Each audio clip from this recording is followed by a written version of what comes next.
For those who've never seen the roommate, describe that person for us. He did have freckles on his face. For the haircut, it was a weird haircut. I can't quite. It was kind of a mushroom shaped one. Yeah, I would say he didn't come out much, but definitely a few other, like just a little bit at a time. There's some published reports out there that this individual, the roommate, may have been transitioning. Did that correlate with what you saw? Yeah, definitely. Okay, so he was going to have an operation to be to turn into a woman. Yeah, and I think he was getting ready for that. Sorry, in what way do you think that? I remember them talking about a doctor's appointment. It was about 2 weeks ago, I would say. And they were kissing? Yeah. Do you know where did you see them kissing? Just coming out. I was riding with my bike, so I didn't see the whole thing, but yeah, I saw them. And when did you hear them talking about a doctor's appointment? I would say about the same time that they came out. So that one time, yeah. Where were you standing for that? I was just riding by here. Okay. So. And you were able to hear snippets of their conversation? Yeah. Yep. But you were sure that they were a couple, but you have only seen them together once? Mm-hmm. Yeah. I mean, random guys don't hold hands and definitely don't kiss. This changes everything. New evidence just surfaced, evidence that could rewrite the entire story of Charlie Kirk's death. For months, the nation believed one version, that Tyler Robinson acted alone.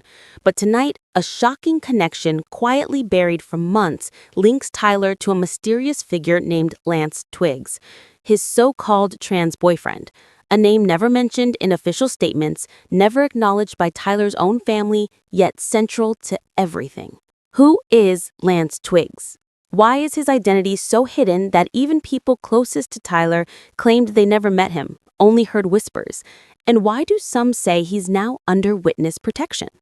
Before any of this, Lance wasn't a ghost. He was a gifted student, straight A's, robotics team, debate champion. Teachers called him bright, driven, but emotionally unstable. Then came an argument at home that changed everything. That night, neighbors said they heard shouting, then silence.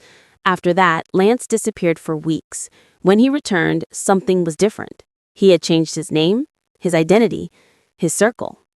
It was around this time that he met Tyler Robinson. They met online, in a support group for people struggling with mental health and identity issues. It began as friendship, then became something deeper, more consuming. Leaked chats show hours of late-night calls, private notes, and shared passwords. Tyler's family thought Lance was just another friend from the internet, but digital traces tell a different story. Hidden accounts, secret photos, messages labeled "Our Life." Their relationship was secretive, obsessive, and emotional. Days before Charlie Kirk's death, something shifted. Lance deleted all his posts, then vanished. His phone went dark, but metadata later showed a login from another state just hours after the incident. That's not coincidence. That's movement. Some say Lance was trying to protect himself. Others believe he knew what was coming. Investigators labeled Tyler a lone actor, but messages recovered from cloud storage suggest influence, guidance, even encouragement. In one message, Tyler wrote, "They won't understand us, but they'll understand when it's done." Done. Those 4 words haunt the timeline. What did he mean? Was it a goodbye or a signal? Lance's mental health records, recently leaked, paint a complicated picture.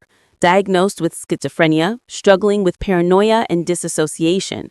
Voices that told him people were watching, judging, controlling.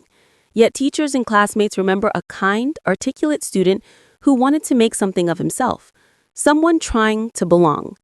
Maybe that's why he connected with Tyler, another outsider searching for meaning. Together, they built a bubble, a world of their own.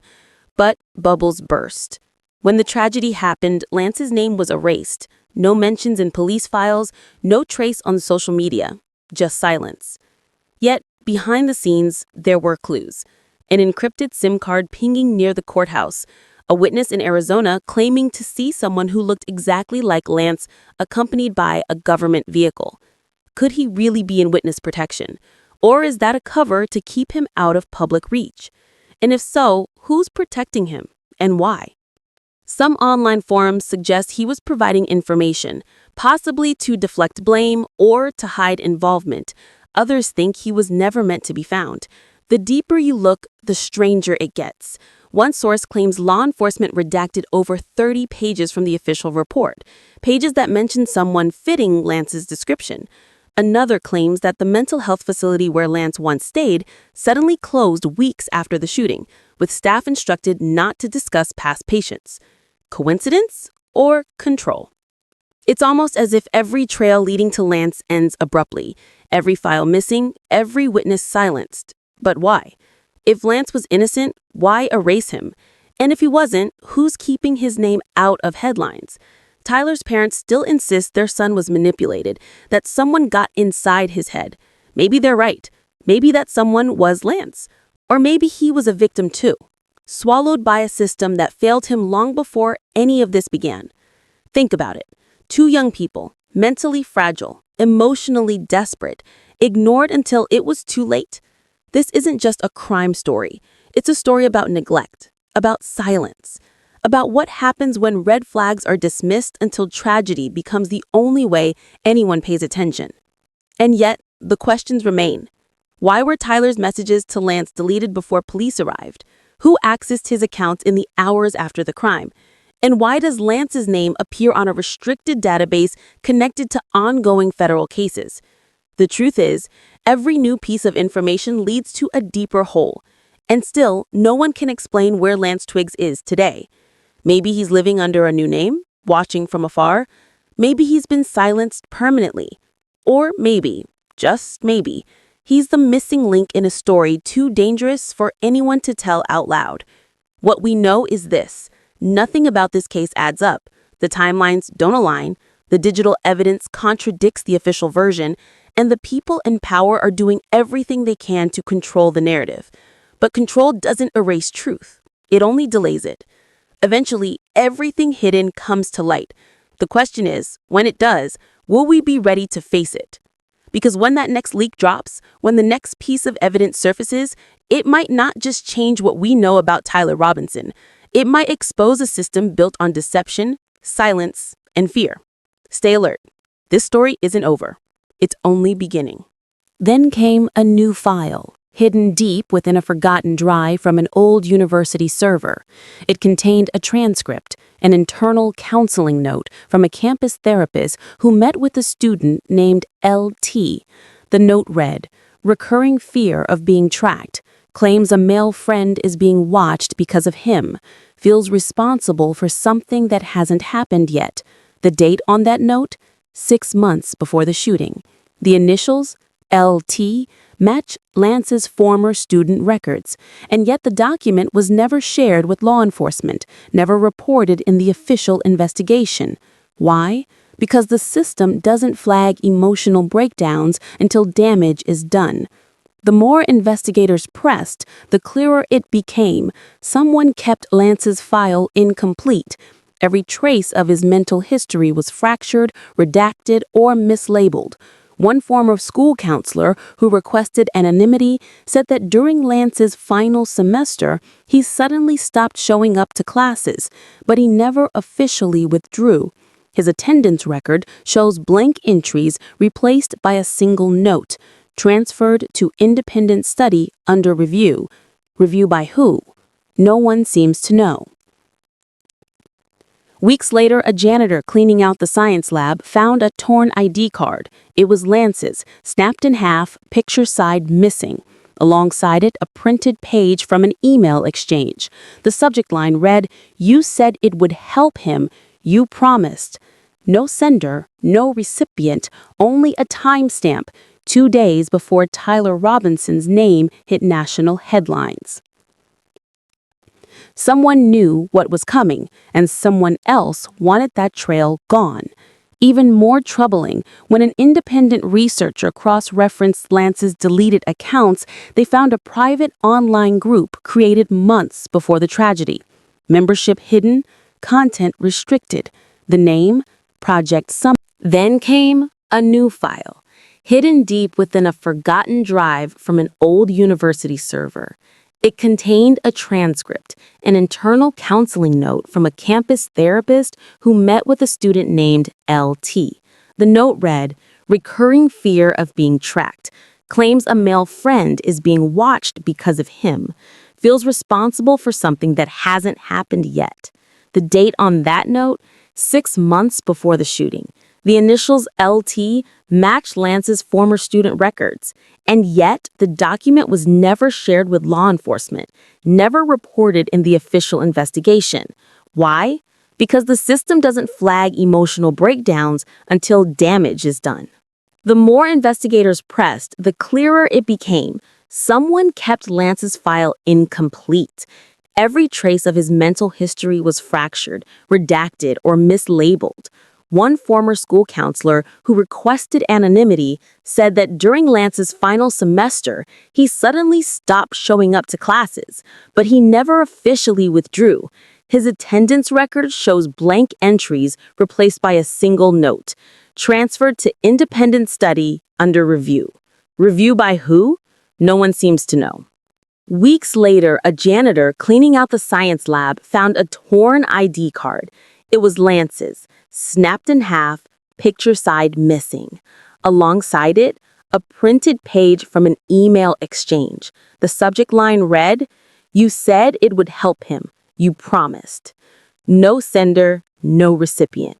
Only a timestamp. 2 days before Tyler Robinson's name hit national headlines. Someone knew what was coming, and someone else wanted that trail gone.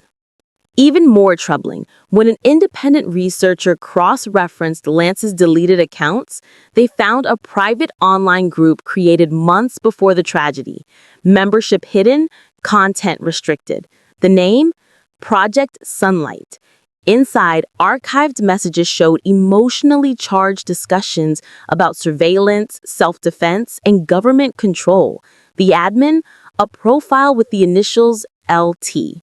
No one can confirm if Lance ran it, but digital fingerprints match. The same phrasing, same pattern of speech, same location tags from the college town where he once lived. The tone was desperate, pleading for recognition, begging for understanding. These weren't the words of a threat. They were the words of someone losing faith in the world around them. But what if those messages weren't just cries for help? What if they were warnings, misread, ignored, and ultimately buried? A neighbor later told investigators that a week before the tragedy, she saw a car parked outside Tyler's old apartment with out-of-state plates. She remembered it because it stayed there for hours, engine running, lights off. When shown a photo of Lance, she hesitated, then whispered, "That's the boy I saw walking toward the building." No record of that visit exists. No footage. The apartment complex's cameras had been offline for maintenance or removal. Pieces like these don't just vanish, they're erased, and each erased moment chips away at what might have been the truth. Still, even through the silence, one line stands out from the recovered messages. "If I disappear, it means they finally listened." Who was they? Law enforcement? A private organization? Someone within the system who thought hiding him was protection or punishment? These questions don't just expose a mystery. They reveal a failure to see warning signs, to act when it mattered, to protect people before they became headlines. It's easy to label names, easier to forget the humanity underneath them. But behind every redacted page, there's a story that should have been heard. A story about oversight, neglect, and choices made in silence.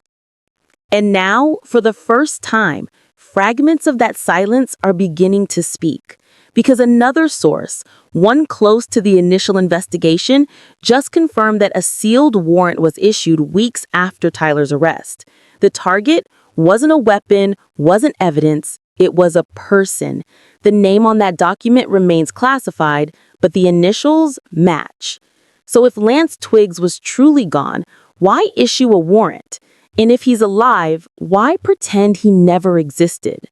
Stay tuned to Undercover Truth as we uncover the next phase of this investigation. What happens next could change everything again. Because somewhere out there, someone still knows the truth, and they're running out of places to hide.